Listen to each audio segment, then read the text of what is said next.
प्यारे दर्शकों नमस्कार। तारीख है आज 5 अक्टूबर 2025, दिन रविवार, हिंदी तिथि आश्विन माह शुक्ल पक्ष त्रयोदशी। आइए नजर डालते हैं हमारे प्यारे राज्य हिमाचल प्रदेश की तमाम बड़ी खबरों पर।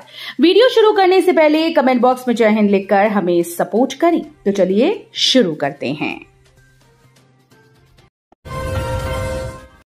सीएम ने किया दूध प्रोत्साहन योजना का शुभारंभ, बोले दाड़लाघाट में स्थापित होगी मिल्क प्रोसेसिंग यूनिट। किसानों से अपना वादा निभाते हुए मुख्यमंत्री सुखविंदर सिंह सुक्खू ने शनिवार को सोलन जिले के अर्की विधानसभा क्षेत्र से दूध प्रोत्साहन योजना और परिवहन अनुदान योजना की शुरुआत की।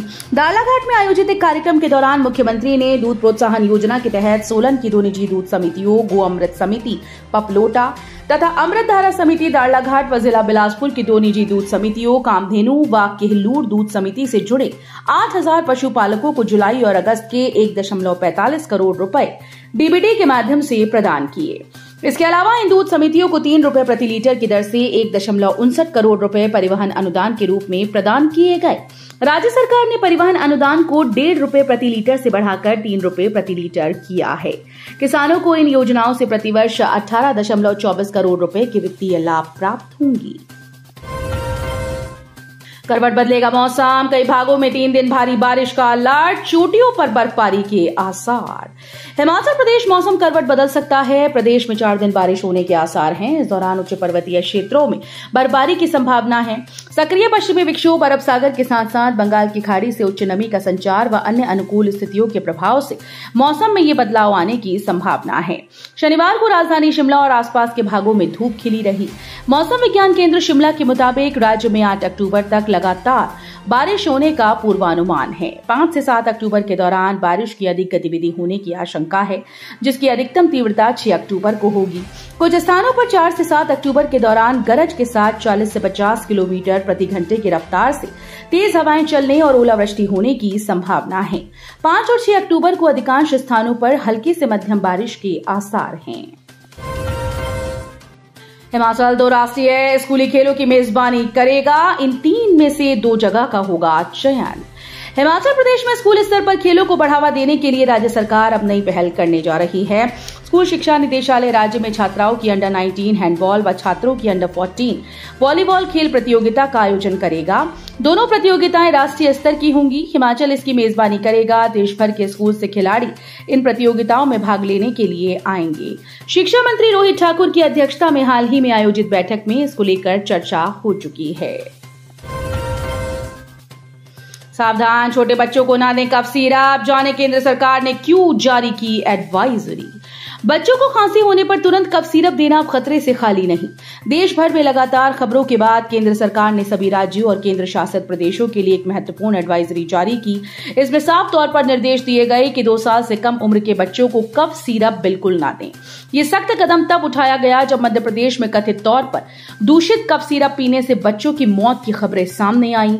हालांकि केंद्रीय स्वास्थ्य मंत्रालय ने बाद में स्पष्ट किया कि राज्य में जांचे गए किसी भी सिरप के नमूने में डाइथिलीन ग्लाइकोल डीईजी या एथिलीन ग्लाइकोल ईजी जैसे जहरीले तत्व नहीं मिले, जो किडनी को गंभीर नुकसान पहुंचाते हैं। बरसात से एचआरटीसी को 100 करोड़ का घाटा, कर्मचारियों को नहीं मिला वेतन। एचआरटीसी में कर्मचारियों और पेंशनर्स की सैलरी सरकार पर निर्भर हो गई है। बरसात के 2.5 माह में निगम को प्रदेश भर में करीब 100 करोड़ रुपए का नुकसान हुआ, जिससे निगम की वित्तीय स्थिति पर असर हुआ। निगम की वित्तीय स्थिति खराब होने से जहां अगस्त माह की पेंशन सितंबर में पेंशनर्स को नहीं मिली, वहीं अब तक इस महीने का वेतन जारी नहीं किया है। यही नहीं, पेंशनर्स की पिछले 2 महीने की पेंशन लंबित हो गई। निगम प्रबंधन ने राज्य सरकार से अतिरिक्त ग्रांट की मांग की है। निगम प्रबंधन चाहता है कि दिवाली के त्योहार पर सभी को समय पर वेतन व पेंशन जारी हो। कुल्लू दशहरा में तहसीलदार के साथ दुर्व्यवहार पर बिफरा राजस्व संघ, दे डाली चेतावनी। अंतर्राष्ट्रीय कुल्लू दशहरा मेला में तहसीलदार हरि सिंह यादव के साथ हरियाणों द्वारा किए गए दुर्व्यवहार और मारपीट की हिप्र राजस्व अधिकारी संघ ने कड़ी भत्सना की है और संघ ने शनिवार को अतिरिक्त मुख्य सचिव प्रदेश सरकार के पन से उनके कार्यालय में भेंट कर आरोपियों को शीघ्र गिरफ्तार करने की मांग की। हिप्र राजस्व अधिकारी संघ के अध्यक्ष व तहसीलदार जुनका नारायण सिंह वर्मा और महासचिव विपिन वर्मा ने शनिवार को जारी संयुक्त बयान में खेद प्रकट करते हुए कहा कि घटना के 12 घंटे के उपरांत पुलिस थाना कुल्लू में एफआईआर दर्ज हुई और 2 दिन बीत जाने पर भी इस घटना में संलिप्त आरोपियों को अभी तक गिरफ्तार नहीं किया गया, जो कि दुर्भाग्यपूर्ण है। हिमाचल प्रदेश विश्वविद्यालय में बीएड की 3000 खाली सीटों को भरने के लिए होगी काउंसलिंग, शेड्यूल जारी। हिमाचल प्रदेश विश्वविद्यालय व निजी बीएड कॉलेजेस में खाली पड़ी सीटों को भरने के लिए ऑन स्पॉट ऑफलाइन काउंसलिंग होगी। काउंसलिंग 8 व 9 अक्टूबर को सुबह 11 बजे से विश्वविद्यालय में शुरू होगी। विश्वविद्यालय सहित निजी बीएड कॉलेजेस में 3000 से ज्यादा सीटें खाली हैं। विश्वविद्यालय के शिक्षा विभाग में अभी 1 सीट खाली है। इसके अलावा राजकीय शिक्षा महाविद्यालय धर्मशाला में 7 सीटें खाली हैं। अधिकारियों के चंगुल में फंसकर कठपुतली बनकर रह गए हैं मुख्यमंत्री। नेता प्रतिपक्ष और पूर्व मुख्यमंत्री जयराम ठाकुर ने आरोप लगाया कि अधिकारियों के चंगुल में फंसकर मुख्यमंत्री उनकी कठपुतली बनकर रह गए। उन्होंने कहा कि इस समय प्रशासन की सारी व्यवस्था कार्यवाहक अधिकारियों के भरोसे सौंप दी गई। मुख्य सचिव, डीजीपी और वन विभाग के मुखिया सहित अहम पदों पर कार्यवाहक नियुक्तियां की गई। उन्होंने आरोप लगाया कि मुख्यमंत्री पुराने अधिकारियों से पीछा नहीं छुड़ा पा रहे तथा सेवानिवृत्त अधिकारियों को ढोने का काम कर रहे हैं। हिमाचल के 2 आईटीआई प्रशिक्षुओं ने राष्ट्रीय स्तर पर बढ़ाया प्रदेश का गौरव, पीएम मोदी ने किया सम्मानित। हिमाचल प्रदेश के औद्योगिक प्रशिक्षण संस्थान के 2 प्रतिभाशाली प्रशिक्षुओं ने राष्ट्रीय स्तर पर अपनी असाधारण शैक्षणिक उपलब्धि का परचम लहराया। मंडी के नवीन शर्मा और सुंदरनगर के जतिन डोगरा को उनकी उत्कृष्ट सफलता के लिए शनिवार को प्रधानमंत्री नरेंद्र मोदी ने नई दिल्ली में सम्मानित किया।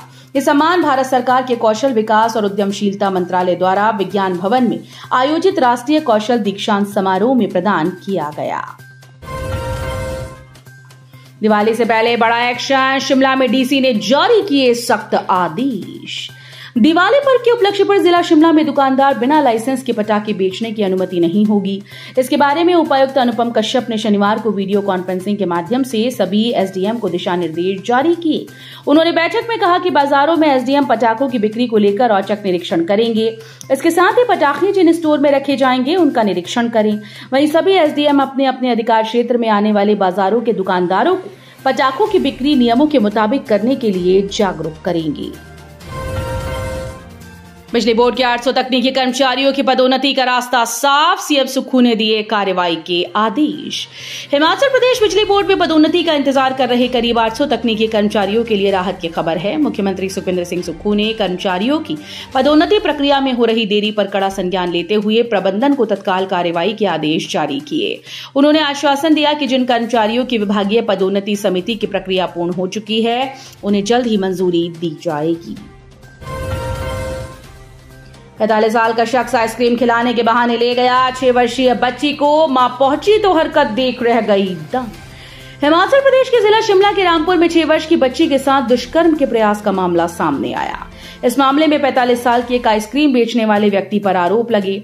बच्ची की मां की शिकायत पर पुलिस ने थाना झाकड़ी में मामला दर्ज किया और आरोपित को त्वरित गिरफ्तार कर लिया गया है।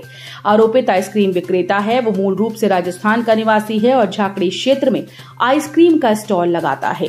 पीड़ित बच्ची की मां के द्वारा पुलिस में दर्ज शिकायत के मुताबिक आरोपित रोशन लाल उसकी बच्ची को आइसक्रीम खिलाने के बहाने अपने स्टॉल पर ले गया और फिर उसने घिनौनी हरकत को अंजाम दिया। ये घटना 3 अक्टूबर की है। निजी बस में सवार 2 व्यक्तियों से चरस की खेप बरामद। गत सायं जिला कांगड़ा पुलिस की विशेष टीम के द्वारा गश्त के दौरान गुप्त सूचना के आधार पर मनाली से पठानकोट रूट पर आ रही एक निजी बस में सवार 2 व्यक्तियों से 1 किलो 6 ग्राम चरस बरामद की गई। आरोपियों की पहचान हरीश कुमार उर्फ बिट्टू, उम्र 45 वर्ष, पुत्र स्वर्गीय गुरदास राम, निवासी गांव छतरूरी, डाकघर जसूर, तहसील नूरपुर, जिला कांगड़ा, और रॉकी, उम्र 34 वर्ष, पुत्र कुलदीप कुमार, निवासी गांव चकधरावखान, डाकघर चनगना, वार्ड नंबर 4, तहसील व जिला कठुआ के रूप में हुई। तो ये थी आज की फटाफट खबरें। हम मिलेंगे अगले बुलेटिन में, तब तक के लिए धन्यवाद। जय हिंद।